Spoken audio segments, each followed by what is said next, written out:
Hello கனி channel people, big பாஸை பொறுத்த வரைக்கும் வீக்கெண்டில் யார் எவிக்ட் ஆக போகிறா அப்படின்றது தான் ஒரு பெரிய பேச்சுக்குறியாக இருந்துகிட்ருக்கும். ஸோ அப்படி இருக்கும் சமயத்தில் இந்த வாட்டி ரஞ்சித் சார் தான் எவிக்டாக இருக்காரு அப்படின்றது அஃபிஷியலாக கன்ஃபார்ம் ஆயிருக்கு. இப்போ அவர் வெளியே ஒரு லைவ் வீடியோவுமே வந்திருக்காரு. ஸோ அதில் என்ன பேசியிருந்தாருன்னு சொல்கிறேன் வாங்க.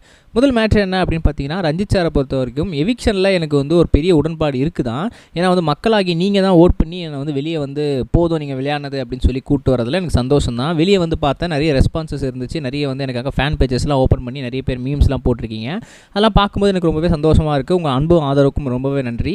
அது மட்டும் இல்லாமல் அந்த ஸ்டேஜில் எவிக்டாக வெளியே வரும்போது என்னை பார்த்து விஜய் சேதுபதி அவர்கள் சீனியர் அப்படின்னு சொல்லி கூப்பிடும்போது எனக்கு ரொம்பவே சந்தோஷமாக இருந்துச்சு. இவ்வளோ உயரத்தில் இருக்கும்போதும் ஒரு மனுஷர் என்னை பார்த்து சீனியர் அப்படின்னு சொல்லி கூப்பிட்றாரு அப்படின்னும் போது எனக்கு அதை பார்க்க ரொம்பவே சந்தோஷமாக இருந்துச்சு அப்படின்ற மாதிரியும் ரஞ்சித் பதிவிட்டு இருந்தார்.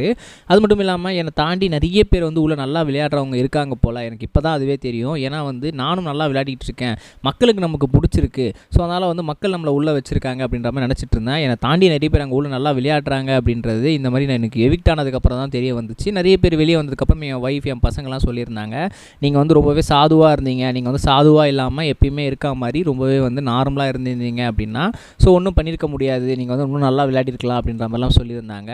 ஸோ சாதுவாக இருக்கிறது என்னோடய கேரக்டர். ஸோ பிக் பாஸ்க்கு அது செட் ஆகாது போல் அப்படின்றது எனக்கு இங்கே வெளியே வந்ததுக்கப்புறம் தான் புரிஞ்சுது அப்படின்ற மாதிரியும் ரஞ்சித் சார் சொல்லியிருந்தார். அது மட்டும் இல்லாமல் எவ்வளோ சான்ஸ் இருந்துச்சு நாங்கள் இந்த வாரம் எவிக்ட் ஆகாமல் இருக்கிறதுக்கு. மேபி அந்த நாமினேஷன் ஃப்ரீ பாஸ் அப்படின்றது இந்த கோவா கேங்கில் இருக்கவங்களுக்கு கொடுக்காம, மேபி ரயானுக்கு கொடுக்காம இருந்து எனக்கு கொடுத்துருந்தாங்க நியாயப்படி அப்படின்னா கண்டிப்பாக நான் நீங்கள் எவிக்ட் ஆகி வந்திருக்க மாட்டேன். எனக்கு பதில் வேறு யாரோ எவிக்ட் ஆகிருப்பாங்க. பட் அந்த ஒரு விஷயமே எனக்கு சின்ன உறுத்தல் இருந்துகிட்டு தான் இருக்குது. மேபி அட்டால் நான் இப்போ தான் கேம் விளையாடவும் ஆரம்பித்தேன். அப்படி இருக்கும்போது திடீர்னு என்னை வெளியே அனுப்பிட்டாங்களே ஒரு சின்ன வருத்தம் இருக்குது. பட் இருந்தாலும் கூட மக்களாகி நீங்களே ஓட் பண்ணி தான் நான் வெளியே வந்திருக்கேன் அப்படின்னும் போது எனக்கு அதில் பெரிய சந்தோஷமும் உடன்பாடும் இருக்குது. எனக்கு எந்த கவலையுமே கிடையாது அப்படின்ற மாதிரி ரஞ்சித் சார் சொல்லியிருந்தார். உங்கள் அன்பும் ஆதரவுக்கும் ரொம்பவே நன்றி. இதுக்கப்புறம் வெளியே நான் நிறைய ப்ராஜெக்ட்ஸ் பண்ண வெயிட் பண்ணிட்டு இருக்கேன். திரும்ப நீங்கள் என்ன பாக்கியலட்சுமியில் வர சந்திக்க போகிறீங்க. ஸோ அந்த சந்தோஷமும் எனக்கு இருந்துகிட்டே இருக்குது.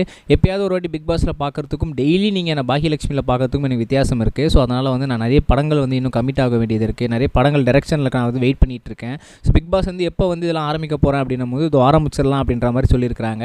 ஸோ அதனால் எந்த பிரச்சனையும் கிடையாது. மக்கள் உங்களுக்கு எல்லாருக்குமே ரொம்பவே நன்றி. திரும்ப நான் பழைய மாதிரி நடிக்கவும் டைரக்ட் பண்ணவும் ஆரம்பிக்க போகிறேன்.